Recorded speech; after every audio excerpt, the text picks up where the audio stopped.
Assalamualaikum warahmatullahi wabarakatuh. Perkenalkan, nama saya Mawanti, NIM 1820 50004. Saya jurusan Pendidikan Guru Madrasah Ibtidaiyah. Saya dari IAIN Padang Sidimpuan. Di video kali ini saya akan menjawab pertanyaan dari ujian akhir semester mata kuliah pembelajaran IPS di MISD. Langsung saja pertanyaan yang pertama, yaitu pilihlah salah satu model pembelajaran yang cocok digunakan pada pembelajaran IPS di SD atau MI, baik di kelas rendah maupun di kelas tinggi. Kemudian, deskripsikan pengertian model, langkah-langkah, kelemahan ataupun kelebihan, serta alasan saudara atau saudari memilih model pembelajaran tersebut. Di sini saya memilih model pembelajaran inquiry. Alasan saya memilih pembelajaran inquiry ialah karena pada model pembelajaran inquiry, siswa lebih difokuskan untuk lebih mengembangkan kemampuan dalam berpikir kritis dan menjadi siswa yang sangat kreatif. Guru tidak lagi banyak berperan dalam model pembelajaran inquiry, hanya saja siswa lebih aktif dalam mengembangkan kemampuan mereka sendiri. Dalam model pembelajaran inquiry, siswa lebih dituntut untuk mengembangkan tanggung jawab individu dan kemampuan dalam berpartisipasi aktif sebagai anggota masyarakat maupun sebagai warga negara Indonesia. Langkah-langkah model pembelajaran inquiry: yang pertama, orientasi, yang dimana siswa mengidentifikasikan masalah dengan pengarahan dari guru, terutama yang berkaitan dengan situasi kehidupan sehari-hari. Yang kedua, hipotesis. Kegiatan menyusun sebuah hipotesis yang dirumuskan dengan sejelas mungkin sebagai anteseden dan konsekuensi dari penjelasan yang telah diajukan. Yang ketiga, definisi. Dalam definisi ini, siswa mengklarifikasi hipotesis yang telah diajukan dalam forum. Yang keempat, eksplorasi. Hipotesis diperluas kajiannya dalam pengertian implikasinya dengan asumsi yang dikembangkan dalam hipotesis. Yang kelima, evidensi. Fakta dan bukti dikumpulkan untuk mencari dukungan hipotesa. Yang keenam, generalisasi. Kegiatan inquiry sebuah sampai pada tahap mengambil kesimpulan pemecahan masalah. Yang kedua, kelemahan ataupun kelebihan dari model pembelajaran inquiry. Kelemahan dari pembelajaran inquiry salah satunya membantu peserta didik untuk mengembangkan kesiapan serta penguasaan keterampilan dalam proses kognitif.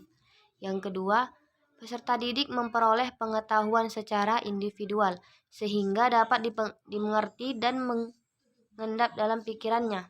Yang ketiga, dapat membangkitkan motivasi dan gairah belajar peserta didik untuk belajar lebih giat lagi. Yang keempat, memberikan peluang untuk berkembang dan maju sesuai dengan kemampuan dan minat siswa masing-masing. Yang kelima, memperkuat dan menambah kepercayaan pada diri sendiri dengan proses menemukan sendiri karena pembelajaran berpusat pada siswa dengan peran guru yang sangat terbatas. Kekurangannya yaitu: 1. Siswa harus memiliki kesiapan dan kematangan yang kuat. Siswa harus berani dan berkeinginan untuk mengetahui keadaan sekitarnya dengan baik. Yang kedua, keadaan kelas kenyataannya gemuk jumlahnya, maka metode ini tidak akan mencapai hasil yang memuaskan. Yang ketiga, guru dan siswa yang sudah sangat terbiasa dengan proses belajar mengajar yang lama, maka metode inquiry ini akan mengecewakan. Dan yang keempat, proses dalam metode inquiry terlalu mementingkan proses pengertian saja, kurang memperhatikan perkembangan sikap dan keterampilan bagi siswa. Pertanyaan yang kedua yaitu, jelaskan menurut dua pendapat ahli tentang pembelajaran IPS, kemudian simpulkan menurut pendapat saudara atau saudari. Baik. Menurut Numan Sumantri tahun 2001, pembelajaran IPS merupakan pengintegrasian dari berbagai disiplin ilmu sosial dan humaniora, serta kegiatan dasar manusia yang diorganisasikan, disajikan secara ilmiah dan pedagogis untuk tujuan pendidikan.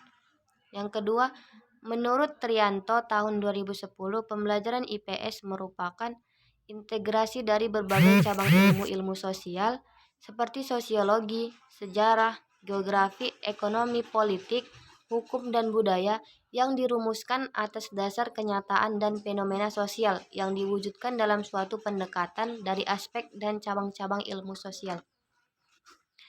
Menurut saya, pembelajaran IPS itu merupakan salah satu mata pelajaran yang diintegrasikan atau sangat terpadu dari ilmu-ilmu sosial dan kemanusiaan, sehingga mampu mengembangkan kemampuan menjadi warga negara yang baik. Dan pembelajaran IPS ini juga merupakan suatu pembelajaran yang di dalamnya banyak mempelajari tentang lingkungan dan masyarakat. Kemudian pertanyaan yang ketiga yaitu, aplikasi apa yang cocok digunakan dalam masa pandemi ini? Di sini saya memilih aplikasi Ruang Guru.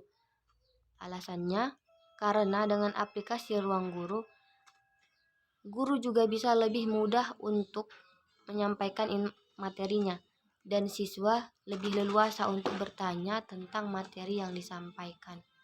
Sekian yang dapat saya sampaikan. Wassalamualaikum warahmatullahi wabarakatuh.